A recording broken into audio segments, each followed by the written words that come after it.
안녕하세요, 여러분. 굿모닝 행정학 진행하는 여러분의 영디 최영희입니다. 자, 우리 오늘 8주차 9번에서 12번까지 문제들 한번 풀어보려고 합니다. 우리 오늘 현장 수업에서 제가 이제 예산에 심의까지 했으니까 예산의 집행부터 내용들을 볼 건데요. 이 집행에 대한 내용을 잘 이해하시기 위해서는 앞에 있는 예산의 원칙이나 이론들도 잘 정리가 되셔야 합니다. 자, 예습 겸 복습 겸 그렇게 같이 풀어본다고 생각해 주세요. 예산결정 이론에 대한 설명으로 옳지 않은 건 합리주의와 점증주의 두 가지의 예산결정 이론이 양대 산맥이라고 얘기를 했습니다. 점증주의는 기존의 예산을 대부분 그대로 답습해서 사용하기 때문에 대안을 탐색하고 분석하는 데 소요되는 비용을 상당히 줄일 수 있다는 장점이 있고요. 하지만 뭔가 쇄신적인 의사결정을 하지 못하죠. 현상 유지적인 그런 의사결정에 치우칠 수 있다는 한계가 있습니다. 정책 과정상의 갈등을 완화하고 해결하기 위해서 필요한 정치적 합리성은 아시겠지만 점증주의 예산 이론의 가장 큰 특징이라고 이야기를 해줄 수가 있습니다. 그래서 요거 맞는 선지가 되고요. 자, 계획예산제도와 연기준 예산제도는 점증주의가 아니라 합리주의적인 접근을 적용한 대표적인 사례라고 볼 수 있기 때문에 문제의 정답은 3번입니다. 지금 제가 여러분들하고 볼 때에는 여기에 점증주의 예산은 이라고 하는 부분이 빠졌어요. 저희 문제제에는 있는 표현이니까 여러분 잘 보실 수 있죠? 자, 그래서 문제에 옳지 않은 선지는 4번입니다. 자, 그 다음 들어갈까요? 10번입니다. 예산제도 유형에 대한 설명으로 옳은 것 이렇게 물어봤어요. 품목별 예산은 제가 말씀드렸지만 일단 예산에 대한 편성은 하급자가 합니다. 그래서 하급자의 예산 편성 과정이 나타나긴 합니다. 물론 정책의 전반적인 결정을 가까운 하향식이지만 예산을 편성하는 과정에 있어서는 상향적인 절차가 좀 나타나게 되거든요. 그래서 품목별 예산 제도는 정책 결정의 접근 방식은 하향이지만 예산을 편성하는 과정에 상향적인 과정이 나타난다. 이 정도로 정리해 주시면 될 것 같고요. 계획 예산은 누가 봐도요. 하향식의 예산이 원칙입니다. 그래서 지금 보시는 요거 문장을 좀 매끄럽게 바꾸자면 품목별 예산은 상향식의 예산 과정이 살짝 나타나고 그리고 계획 예산 제도는 하향식의 접근이 원칙이다. 이렇게 생각해 주시면 되고 품목별 예산은 상향의 느낌도 있고 하향의 느낌도 있습니다. 그래서 문제가 구체적으로 상향이다 하향이다라고 물어보지는 않을 거예요. 내용은 정확하게 알고 계셔야 합니다. 자, 2번이에요.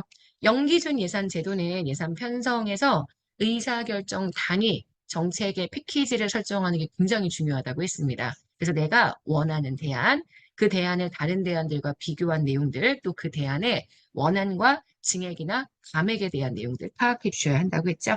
그래서 의사결정 단위, 의사결정 패키지 이런 것들의 작성이 필요하다라고 얘기합니다. 품목별 예산은요, 품목으로 예산을 편성하죠. 그래서 세출 중심의 예산 제도입니다. 세입에 대한 걸 고려하지 않기 때문에 세입과의 유기적 연계를 고려한다. 틀린 선지가 되고 일에 대한 정보를 제공한다라고 했는데 품목만 가지고는 어떤 일을 하고 있는지 사업의 내용을 알 수가 없기 때문에 한계가 있다라고 얘기했죠. 한번 틀렸고요. 4번 성과주의 예산 제도는 입법부에 의한 예산 통제에는 그닥 효과적이지 않습니다. 입법부가 예산 통제하기 쉬운 건 립스, 바로 품목별 예산제도가 가지고 있는 특징이고요. 올해 성과주의 예산제도는 행정부 조직에서 예산에 투입되는 금액을 가지고 사업을 관리하기 유리한 예산제도라고 설명했었습니다. 그래서 4번 맞는 선지가 됩니다. 자, 그 틀린 선지가 됩니다. 죄송해요. 자, 그래서 문제의 정답이 되는 건 현재 2번 되는 것 보실 수 있습니다. 자, 11번 문제 가도록 할게요. 자, 우리나라 예산 과정에 대한 설명으로 옳은 것. 예산 과정은 예산 편성, 그 다음 예산 심의, 그 다음 예산 집행, 그 다음 예산 결산 순입니다. 맞죠? 자, 그래서 여기 있는 요 내용은 현재 이 집행하고요. 심의하고 순서를 바꿔줘야 되기 때문에 1번 틀린 선지가 되고요. 2번 예산안 편성 지침은 부처의 예산 편성을 위한 것이기 때문에 국무회의 심의를 거쳐 대통령 승인을 받아 예산안 편성 지침을 각 부처에 하달을 해야 되고 국회의 예결 특위에 당연히 보고를 해야 한다라고 얘기했었죠.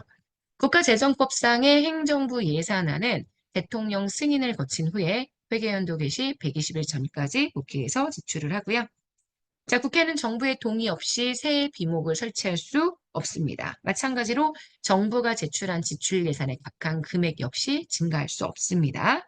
새로운 비목을 설치한다는 건 예산의 항목을 만든다는 얘기인데 새로운 비목을 설치할 수 없다라는 것은 결국 새로운 비목을 설치한다는 것은 결국 금액이 증가한다는 의미이기 때문에 비목을 설치한다는 표현이나 각 항의 금액이 증가한다는 표현은 같은 맥락의 표현이라고 생각해 주시면 됩니다. 그래서 정부의 동의를 받아야 새 뒷목도 설치가 가능하고요. 지출 예산의 금액도 늘릴 수 있습니다.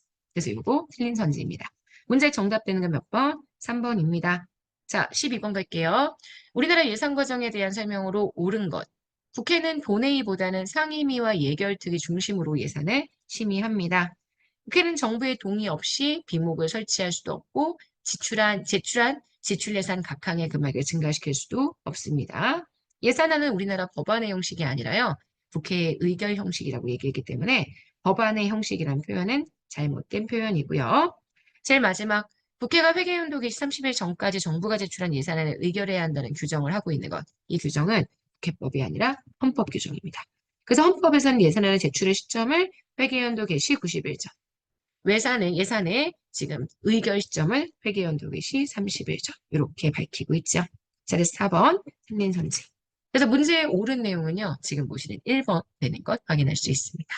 자, 여기까지 해서 우리 12번 문제까지 마무리했고요. 8주수 테스트 다 한번 정리를 해봤습니다. 오늘부터는 이제 예산 남아있는 파트, 그 다음 6장의 행정 완료, 7장의 지방자치까지 남아있는 뒤에 부분들 꼼꼼하게 정리를 할 거고요.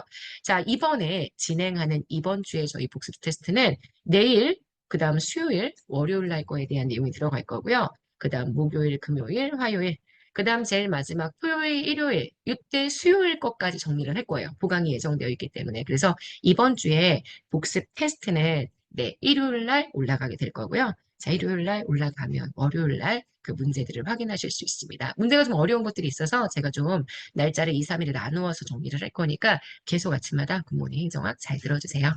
자, 오늘 하루 정말 여러분 거고요. 저희는 내일 아침에 만나도록 하겠습니다. 여러분, 안녕.